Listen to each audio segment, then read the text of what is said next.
see if you can hear. So hear it's it just now. a cold, it's just I'm just gonna keep a whole head and shoulders shot. Sure, So that's go fine. ahead, Amanda, let's see how you sound.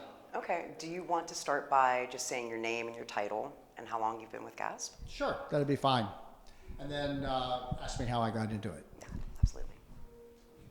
Okay, go ahead, anytime. Tell me about what inspired you to get involved with GASP and what's kept you. So I'm a physician, and I work with patients who have head and neck cancer. In fact, I've done that now for more than 40 years. And it becomes apparent as you care for patients that as they age, that people age very differently. Some seem to age many years before their time.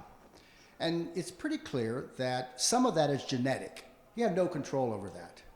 And some of those differences are related to things that we do have control over individually, such as, for example, deciding that we're not going to smoke, we're not going to drink to excess, we're not going to use harmful substances, we're going to exercise, watch our weight. Those are things we all know. But there are also issues and pressures on our aging process that we can't control individually, but we can control collectively as a group of people.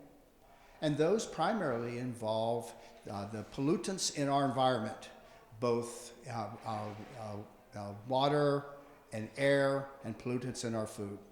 So we have an opportunity, if you will, as groups of individuals working together to collectively change the impact of these environmental pressures on ourselves, our children, and others with whom we interact on a daily basis.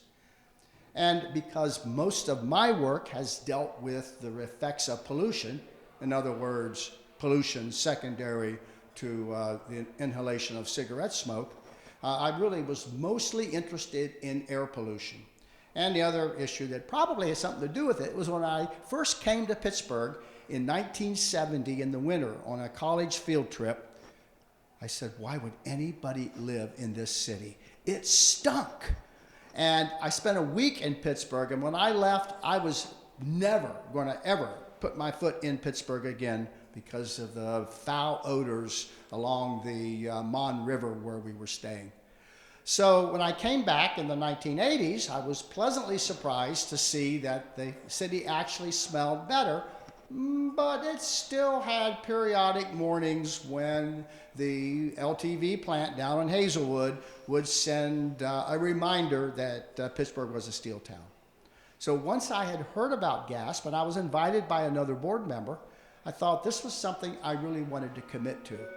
Because it seems to me that if we're ever going to change the effect of air pollution on ourselves, our children, and others around us, that we have to do by working collectively, because the forces arrayed against us are formidable and backed by very impressive financial resources.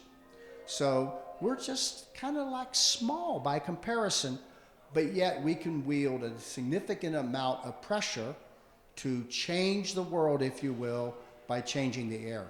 So I'm sorry, I kind of went on and on and on. Any other questions? What do you think GASP's impact has been over the years since you've been involved? So I think the major impact of GASP that I have seen is twofold. I can't tell you which is the greatest impact. Clearly, the short-term impact is with our legal activities that involve, if you will, holding our Allegheny County Health Board to the fire, if you will, and reminding them of their role in protecting the health of our community through legal actions, both against primarily against the organizations that have, if you will, promoted and permitted pollution of our air. But perhaps the second impact is a greater impact, and that is our emphasis on educating the next generation. It's pretty clear that the children of today are going to be the leaders of tomorrow, And if we can imprint them on the value of working to reduce impact against pollution, we will be far ahead in the long term. Question? Is that it? Do you want to go more? That's good. Perfect, perfect, perfect. How's the sound come through?